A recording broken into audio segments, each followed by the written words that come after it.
Саламатсыздарбы. Сабактын бул бөлүгүндө биз Excel'деги маалыматтарды колдонуп, диаграммаларды, графиктерди коюуну үйрөнөбүз. Ал үчүн вставка бул жерде коюу деген зеректеп билебиз. Диаграмманы колдонуунун, диаграмма коюунун бир канча жолу бар.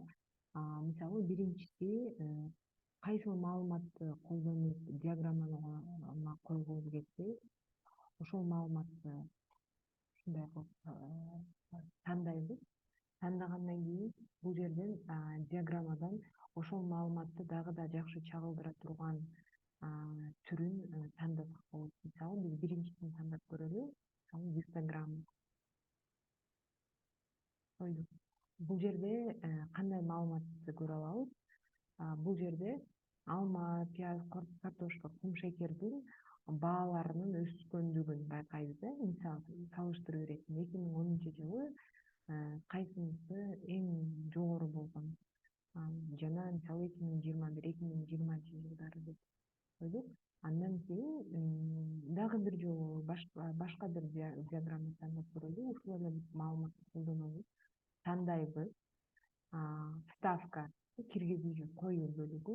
Андан кийин мисалы баалардын өсүмүн кандайдыр бир график менен көрөбүз. Бул кандай трендте өсүп жатканын, кайсыл керектөөчү товардын баасы эң көп өскөнүн же кайсы мезгилдерде жогору болуп, кайсы мезгилдерде баанын түшкөндүгүн көрүүгө болот. Эми экинчи бир жол бар графиктерди коюунун. Анда мисалы экинчи жолу ушул эле графиктерди, диаграммаларды башка жол менен коюп көрөлү. Вставкага келебиз дагы эле.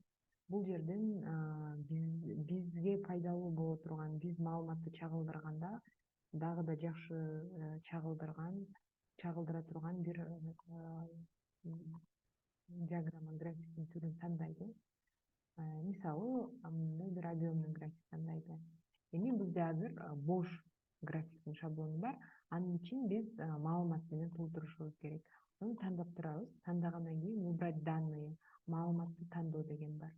Бул жерде биз кайсы маалыматты колдонууну кааласак, ошону бул жактан тандайбыз. Мисалы, биз ошол эле маалыматты тандадык. Эмне деп турат бул жерде? Лист 1-де, биз лист 1-де турабыз. А1ден М5ке чейинки А1 менен А1 уячасы менен М5 уячасынын ортосундагы бүтүн маалыматтарды камтыган бир диаграмма түзүп жатабыз. Окей дейли, биз ушундай бир диаграмманы түзүп алдык. Бул диаграмма коюунун экинчи жолун колдондук.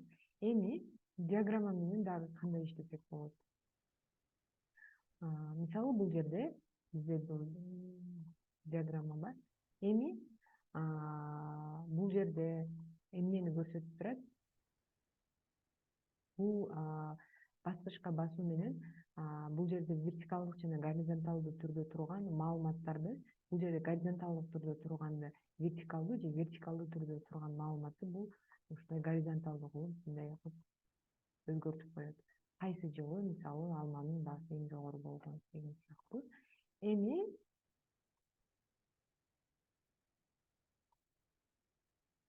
маалыматтарды биз өзгөртсөк болот. Бул жерде 2010-жылдан 2021-жылга чейин маалыматтын жылдарды колдондук.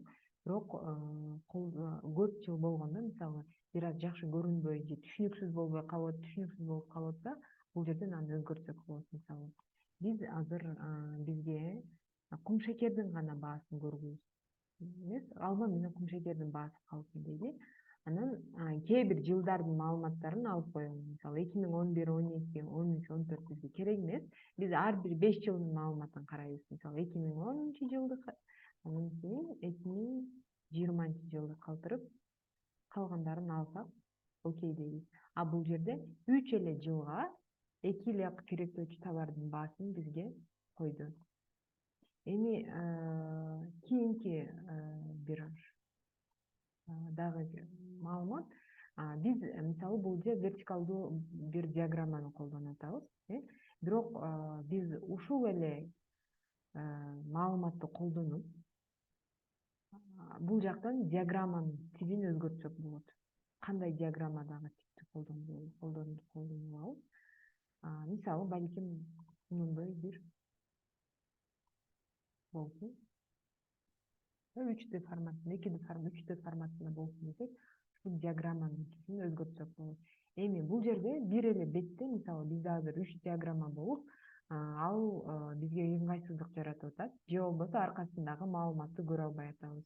Биздин диаграммабыз даяр болгондон кийин бир диаграмманы биз өзүнчө бир бетке алсак болот. Мисалы переместить бул жакта биринчи ошол кайсы диаграмманы өзүнчө бир өз алдынча бир бетке алууну кааласак, баракчага алууну кааласак, аны тандайбыз. Тандагандан кийин переместить диаграмму, аны башка жака ордун которуу. Мына жакта на отдельном месте же болбосо бир өз алдынча баракка десек, окей, макул дейбиз. Ушинтип биз диаграмманы өзүнчө бир баракка которуп алдык.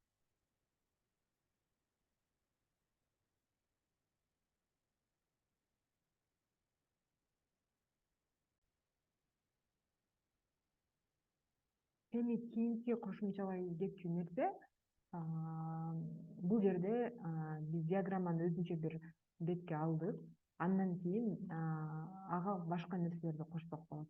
Мисалы бул вертикалдуу турган маалымат бизге эмнени белгилейт, а горизонталдуу турган бул эмне? Мисалы бул маалыматтын бул таблицасын көрбөгөн адамга бул түшүнүксүз болуп калышы мүмкүн. Ошондуктан биз маалыматтарды кошсок болот. Бул координаттар бар, вертикалдык жана горизонталдык түрдө координаттарды көрсөтсөк болот, же алып койсо болот. Мисалы бул жерден алсак, эч нерсе белгилүү болбогалы, биз ошончо кошуп койгонубуз жакшы. Бул жакта баалардын маанилери, баалар жана бул жакта жылдар турат. Бул жакта да бир кошумча кылсак болот. Мисалы бул жерге биз баалар деп киргизсек болот. Бул жерге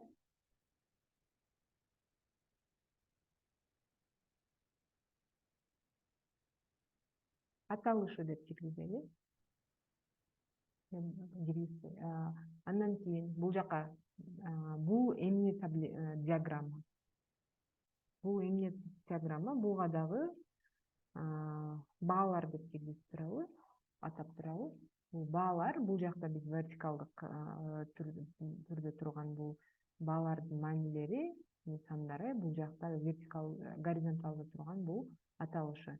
Кийин биз бул маалыматтарды, мисалы бул жерде көрүнбөй турат азыр. Мисалы 2015-жылы кумшекер канча сом болгонун биз билбейбиз. Бул жактан 50-гө жакын же 51 нерсе деген эле маанини көрө алып атабыз. Анын так маалыматты көрүш үчүн биз точек данных же болбосо маалыматтарды жазуу дегенди көрсөк болот. Бул жерде 53 сом 15 тыйын деп көрсөтүп турат. Андан кийин ушул эле маалыматтарды биз таблица түрүндө диаграммабыздын астына кошо алабыз. Жана кийинкиси бул жерде мына диаграмманын аркасында бир сызыкчалар турат, сеткалар. Ошону алып койсок болот, актай гана болсун деп. Же болбосо мунун жанындагы аталыштарды алып койсок болот. Мисалы бул жерде алма жана кумшекер деген бул